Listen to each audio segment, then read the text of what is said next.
L'aéroclub du Béarn a été fondé en 1908, c'est le plus ancien aéroclub de France. Aujourd'hui, il est situé sur l'aéroport Pau-Pyrénées et il dispose de 5 avions et environ 180 membres, dont une cinquantaine d'élèves.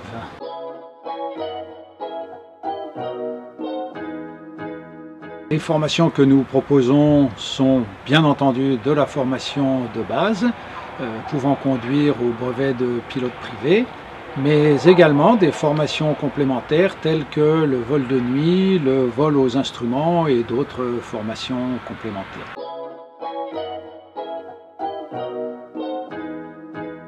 Alors, la formation de base mène à un des brevets de pilote privé, il y en a plusieurs sortes, qui permet de voler pour le loisir sans être rémunéré.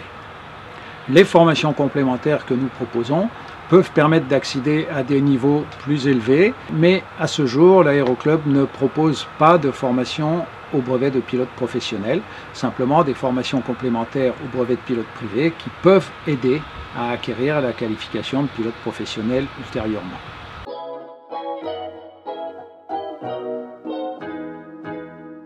Tout le monde peut venir à l'aéroclub. C'est peut-être un élève qui serait un futur pilote, qui est ou pas un projet professionnel. Ça peut être quelqu'un qui cherche à apprendre à piloter pour le plaisir. Ça peut être également un pilote déjà breveté qui souhaite faire du vol de loisirs ou des petits voyages.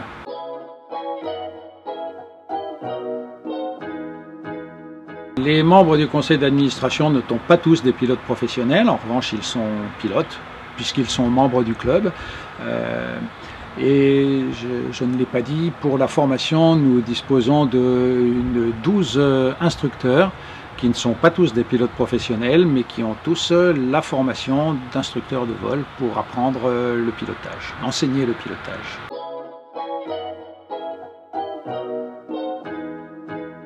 Alors c'est très variable selon les personnes. Qui ont plus ou moins de facilité. Généralement, les jeunes apprennent un petit peu plus vite que les personnes plus âgées. Il y a un nombre d'heures minimum pour avoir le droit de se présenter à l'examen de pilote privé.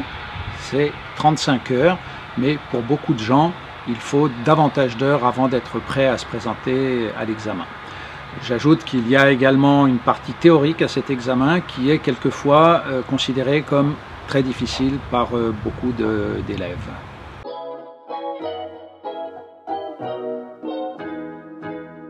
Moi-même, je suis breveté depuis 2006 et j'avais donc commencé relativement tard, à 50 ans, et c'est donc possible de commencer assez tard, oui.